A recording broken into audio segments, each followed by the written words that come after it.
Esses dias, no meu consultório, para quem não sabe, eu faço atendimentos e acompanhamentos tanto de quem quer orientação na prática espiritual, na sadhana, na prática meditativa, sendo ou não aluno do Instituto, meu aluno, não. E também acompanhamento terapêutico para quem quer um trabalho de autoconhecimento, de abordagem terapêutica. Eu estava ouvindo algumas histórias de várias pessoas que, ao conhecer os caminhos do yoga, começam a ler sobre sattva, o estado luminoso da existência, o estado luminoso da consciência, e começam a ler sobre a indiferença pregada nos textos sobre o mundo, né? Então, porque um yogi é indiferente ao mundo, ele não se agrada nem se aborrece, ele não se apega a nada, ele não se descontenta nem se excita com nada. E fica parecendo que os mestres estão falando sobre apatia. E, na verdade, o estado luminoso da mente, o estado de lucidez plena, o estado de participação consciente no mundo é justamente o oposto disso. O estado desperto é contrário à apatia e à inércia.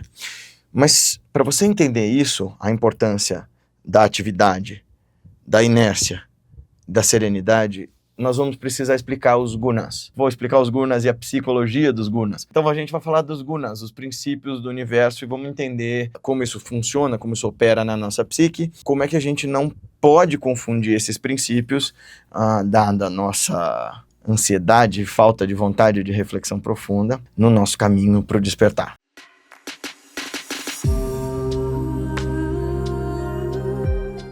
Antes do vídeo começar, eu gostaria de chamar você para uma coisa muito especial. Vários de vocês perguntam para nós como ir mais fundo na prática, como melhorar a qualidade da sua atenção, seu bem-estar, como superar ansiedades, desequilíbrios emocionais, espirituais, sociais, etc. E eu encontrei a forma científica de transformar a consciência na meditação. E a forma mais legal de ensinar a meditação para alguém é dentro do contexto de um retiro espiritual. Nós vamos fazer um retiro agora aqui em Joanópolis, interior de São Paulo. Vai ser dos dias 17 a 21 de abril. E lá no Orquestra do Silêncio. E o retiro vai chamar Caminhos para o Silêncio Interior. Como você faz para fazer aquilo que meu mestre fala, né? Para ouvir a voz de sabedoria de Deus que o tempo todo fala conosco. Com um porém, Deus fala com você o tempo todo, diz Guruji. Mas ele é muito educado, então ele não fala enquanto outras vozes estão falando aí na sua cabeça. Então quando você aprender a silenciar tudo, ele gentilmente se aproxima. Então como é que você faz para essa realidade divina, você pode chamar de Deus, natureza Buda, ou sua própria consciência, para você acessar essa sabedoria mais profunda, para melhorar a sua atenção, sua qualidade de vida, seu sono, sua memória? Vem meditar com a gente no retiro, Caminhos para o Silêncio Interior. Dá para parcelar e vai ser um lugar junto à natureza, sublime de bonito, em que a gente pode ter esse contato com a nossa interioridade mais profunda. Quer fazer parte desse caminho com a gente? Então se inscreve, porque as vagas estão acabando. Quem se inscrever no retiro, além da pensão completa, né, da alimentação completa, café, almoço, janta, lanche e tal, não sei o quê, acomodação super confortável, todas as aulas e todo o acompanhamento meu e dos outros professores que vão comigo, vai ganhar um Japamala que a gente trouxe direto da Índia, banhado no Ganges, etc e tal, para poder fazer suas práticas e aprender a usar um Japamala para aquilo que um Japamala serve, que é prática de mantra yoga, que é prática de concentração introvertida, enfim. Então, não perca tempo, a gente vai estudar os shastras, a gente vai fazer práticas de meditação, vou te ensinar a fazer o yoga do sono e dos sonhos, vou te ensinar a fazer práticas de concentração introvertida, vou te ensinar os caminhos para você de fato conhecer sua consciência, os funcionamentos da sua mente e descobrir os caminhos para paz, silêncio e sabedoria. Seja bem-vindo, bem-vinda. A gente aqui fala sobre revolução de si, sobre filosofia, principalmente as filosofias místicas que levam ao encontro com essa unidade do ser, principalmente as filosofias do Sanatana Dharma, as filosofias iógicas, cuja mecânica e praxis nos levam a essa emancipação, né, do si. E se você curtiu o nosso conteúdo, deixa seu joinha. Se não curtiu, dá o desjoinha, mas deixa um comentário no comentário de alguém, para a gente fomentar a nossa Sangha online, para a gente crescer juntos, aprender a dialogar, aprender a ouvir, aprender a se expressar. Ouvir não, né? No caso, ler. Mas, se você quiser meditar conosco, vem meditar com a gente no Instituto Revolução de Si. Às quartas-feiras, a gente tem uma prática que é gratuita, às quartas-feiras à noite, online, e aos domingos de manhã, o nosso curso para quem quer seguir a Via Mística, o Raja Yoga e a Revolução de Si. Mais informações aqui embaixo. Lembra do Yin Yang? quando a gente fala de taoísmo, os dois princípios, os pares de opostos, os princípios polares que definem a filosofia do taoísmo. Então, Yin representando o lado suave, delicado, o Yang representando o lado agressivo, o Yin, o feminino, o Yang, o masculino, claro, escuro, quente, frio, dia, noite, bom, mal. Então são pares de opostos que, por seu contraste nessa dança, definem o universo. É lindo pensar nisso, né? Porque o taoísmo é um caminho também não dual. Se você chegar a estudar mesmo o taoísmo, você vai ver que o Tao, aquilo que se mira como objetivo final, é aquele princípio onde não há mais esse contraste, onde não há mais essa dualidade, onde há uma perfeita e serena unicidade.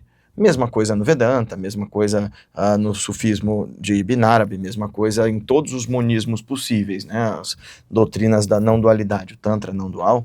É porque existe contraste que a gente sabe se definir, é porque existe mal que eu sei do bem, é porque existe o ruim que eu sei do bom, é porque existe injustiça que eu busco por justiça, né? Só existe tal coisa como as coisas boas, porque existem as coisas más para a gente saber defini-las.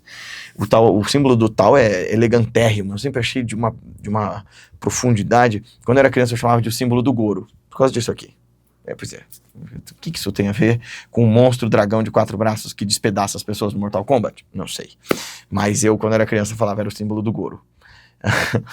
Se você vê, ele é um símbolo dançante, né? Ele é um símbolo que tem movimento. Então, Yin está empurrando Yang, Yang está empurrando Yin numa dança eterna, e há em Yang um pouco de Yin, e há em Yin um pouco de Yang, nada é absoluto. É lindo. Aí, para explicar os gunas, os princípios universais, as qualidades universais no Sanatana Dharma, fizeram esse símbolo aqui, com os 3 gunas. Claro que isso é uma inspiração chinesa, lá atrás não se usava esse símbolo para falar dos gunas, mas o que são os gunas, Gui? Então, guna é qualidade, é característica, é atributo. Então, qualidades da natureza. Assim como eu falei para você que Yin e Yang são, se a gente tivesse que reduzir ao máximo todas as formas de contrastes e de definições de pares de opostos da filosofia chinesa, a gente chamaria esse princípio de Yin e Yang. A mesma coisa se a gente tivesse que reduzir todos os princípios do universo a alguma coisa no Sanatana Dharma, seriam 3 e não 2 princípios. Ué, mas não existem pares de opostos na Índia? Eles também não consideram? Existe, é claro. Mas o que eles consideram como atributos universais são 3. Eles são Sattva, Plim, Rajas e Tamas. Sattva é o princípio luminoso.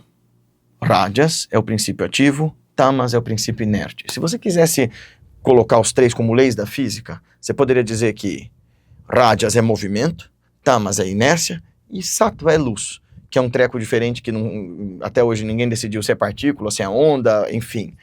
Então pensa nessa luz que tudo ilumina, nessa luz que faz com que a gente possa ver cor, nessa luz que faz poder haver vida, nessa luz do entendimento. Pensa metaforicamente, porque da outra vez eu fui falar um negócio de física quântica dizendo isso aqui é uma metáfora, eu não entendo de física quântica, as pessoas...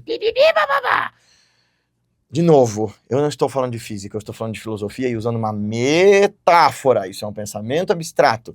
Metáfora ou analogia é metáfora, é você usar de um artifício simbólico, analogia é você dizer é como se, um como que, entendeu? Respira. Pensador literalistazinho, antes do seu dedinho nervoso encher o meu saco nos comentários. Obrigado.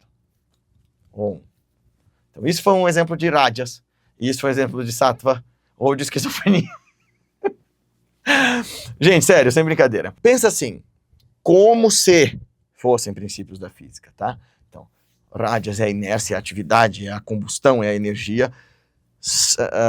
Tamas é a entropia.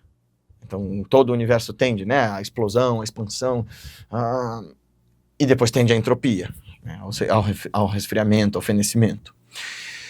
Sattva é a qualidade na consciência do conhecimento, é o sereno entendimento, é a percepção clara e distinta das coisas como elas são, equanimidade, é sabedoria. Rajas é atividade, é desejo, é volição, é pulsão, é força, Se você quiser colocar em termos de filosofia ocidental, é elan vital, é vontade de potência, conatos. E tamas, se você quer usar conatos para rajas, é thanatos em tamas. Thanatos, que é a pulsão de morte, é o fenecimento, é o embotamento, é a quietude, mas é também o sono sem sonhos, é também o estado de vazio. Porque há tradições, principalmente os Vaishnava, que vão associar Sattva, Rajas e Tamas aos 3 deuses da Trimurti, né? Rajas é Brahma, o criador, é a atividade pulsante de fazer. Sattva é Vishnu, o preservador, sereno. E Shiva, que é o destruidor. Para os Vaishnavas, é Tamas. Então são essas 3 funções, né? Do nascimento, do entendimento, do florescimento e da morte, do recolhimento. Então você pode considerar que existam alimentos que correspondam a esses 3 gunas. Então, alimentos apimentados, carne, são alimentos rajásicos. Embora alguns vão dizer que carne, como é um alimento feito de morte, é tamas. Cogumelo é feito de tamas, porque nasce na sombra, sei lá por quê. Enfim, alimentos doces, frutas, leite, são alimentos sátvicos, né, que são nutritivos, calmantes, serenos. Alimento sereno, mas que leva à serenidade, enfim. Agora você vê um chuchu em profunda meditação. Então, esses dias eu estava conversando com uma aluna e a gente estava falando sobre estar sátvico, estar rajásico. E as pessoas ficam pensando que essas qualidades sejam para ser exploradas em termos de valores, né? Porque embora até o mesmo meu guru tântrico vai falar que a gente tem que cultivar uma vida sátvika, como assim? Uma vida mais pacífica, uma vida de estudo e de clareza e de veracidade, uma vida de alimentação saudável e balanceada, de prática organizada e disciplinada. Apesar do Acharya Timalsina falar isso sobre o comportamento, porque é mais vantajoso ter um comportamento sátvico em termos de se entender, de se equilibrar e estar em paz, ele certamente compreende e ensina que os 3 gunas são fundantes da realidade tal qual ela é. Todas essas 3 qualidades aparecem na nossa psique o tempo inteiro e a gente fica... Não é que a gente fica ligando e desligando, agora eu tô tamásico, agora eu tô sátrico, agora eu tô rajásico. Isso serve para Ayurveda, mas em termos de existência, essas 3 forças estão, né, em contraste, estão em uma tensão cósmica eterna. Essa tensão cósmica, esse empurrar de um lado para o outro, de uma coisa para outra, é que forma a percepção da criação, com suas múltiplas nuances, pares de opostos, suas belezas e feiuras. Porque beleza, tamas é o estado de embotamento, mas é o estado de sono sem sonhos, é o estado de sono REM que faz a gente... Sono REM é o sono com sonhos, né? E agora eu não sei, desculpem, o neurocientista de Araque que eu sou. Mas enfim, o sono profundo, acho que é o sono REM. O estado de sono com sonhos é o estado rajásico, o estado de sono profundo é o estado tamásico. O nosso corpo descansa mais em estado de sono profundo, nossa mente se refaz melhor, nossas células se regeneram melhor em estado de sono profundo. Então você vê, cada uma das coisas que acontecem no cosmos são necessárias para que o cosmos seja tal qual ele é. Toda historinha... todo cautionary tale, todo conto de fada, toda lenda em que algum ser humano quer pender mais para um lado do que para o outro, gera um desequilíbrio que é fatal para a existência, né? Tem inúmeras dessas histórias de que quando você quer exterminar o mal, você cria um mal maior. Quando você quer exterminar uma praga, controlar uma praga, como se você soubesse como fazer isso, e você cria uma outra, enfim... Então, cada coisa, como aparece, é necessária. As doenças têm uma função, né? Até Lahiri Baba fala, quando tem o tumor no braço dele, ele fala, a alma precisa dar um jeito de se livrar do corpo. Então, isso aqui é um meio. Claro, no meio do yoga, a gente entende que quando um guru faz algo assim, ele, Ramana, Ramakrishna, os 3 tiveram câncer. Swami Rama diz que câncer é uma doença de yogis, ou era, antes da gente alterar a comida, alterar, né, o clima, alterar tudo, porque era uma alteração celular que o yogi promovia quando, ao final de sua vida, colhia os karmas negativos de todos os discípulos e queimava esses karmas no próprio corpo. Essa é a ideia na sadhana. Então ele já se iluminou, ele não precisa mais continuar aqui, então ele vai usar o resto do tempo que ele tem para ajudar todo mundo da sanga dele a ir mais longe. Lindo, né?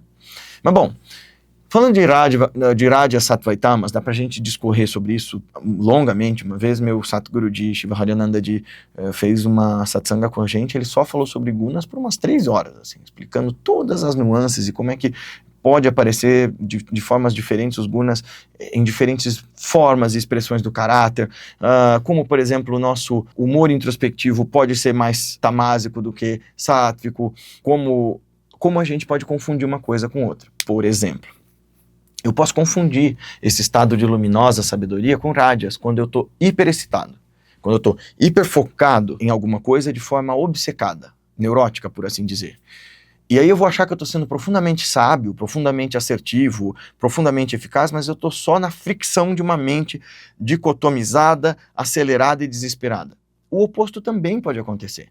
Eu posso confundir a minha falta de apetite pela vida, né? A minha falta de vontade de viver, a minha falta de vontade de me alegrar, de me encantar com o mundo, de perceber as coisas, eu posso chamar isso de sattva, achando que eu estou encontrando aquele lugar daquela indiferença dito pelos textos, e na verdade o que eu estou fazendo é mergulhando num estado profundo de tamas. E se você quer uma definição para isso em termos de psicologia, você está confundindo a sua suposta necessidade de introspecção contemplativa com possível depressão, com possível isolamento social, com possível pânico social, com possível inércia, com possível até mesmo preguiça, porque de vez em quando a gente tem. A gente acha que está lá super contemplativo e na verdade a gente está com preguiça. Tem um monte de aluno que achava que meditava quando na verdade dormia. Dormia até deitado e falava, eu meditei tanto hoje, eu fico tipo, por que você chama de meditação? Aí quando a pessoa começava a aprender chama, tá, ou kriya, ou raja yoga, ela entendia que não é aquilo. Por que eu estou falando isso tudo? Para você manter atenta à ideia de que essas 3 qualidades vão estar sempre aí, e sattva é a qualidade da mente que contempla, que se desapega do fenômeno, mas mantém o corpo e a mente participando do fenômeno. Quer dizer, eu faço cada coisa com plena atenção, com pleno zelo, com pleno cuidado. Eu uso de rajas como a força motora, como o fogo para manter eu fazendo com que todas essas atividades sejam bem desempenhadas. Mas eu uso de sattva para entender o que eu estou fazendo. E eu uso de tamas para reconhecer o momento do descanso. Meu corpo está pedindo repouso, meu corpo está pedindo serenidade, meu corpo está pedindo que eu entenda que essa fase da minha vida já não é mais aquela de 20 anos atrás, então eu posso diminuir o ritmo, eu preciso diminuir o ritmo para dar conta de viver uma vida mais serena, mais equilibrada e mais feliz. Então é muito importante que a gente, nessa coisa de transferência e mais do delírio religioso escapista, não confunda as qualidades luminosas de uma mente que é profundamente participativa do mundo, porém desapegada, com uma mente que é indiferente ao mundo porque está assustada com ele, porque está decepcionada com ele, porque está machucada por ele. E o jeito de fazer isso é praticando. O jeito de fazer isso é estudando e com terapia. Se você quiser começar um processo terapêutico, marca um horário comigo para a gente poder começar a conversar sobre essa conciliação entre a via terapêutica e a via contemplativa espiritual. E se você quiser mergulhar fundo nas práticas contemplativas, vem fazer o retiro com a gente agora, dias 17 a 21 de abril, na Orquestra do Silêncio. Como eu disse, eu só introduzi o contexto dos gunas sob um viés psicológico bem específico. Claro que foi cheio de generalizações e que para a gente descrever melhor, explicar mais profundamente, dá para a gente fazer outros vídeos. Então, se você quiser que eu fale mais sobre os gunas, escreve aqui embaixo.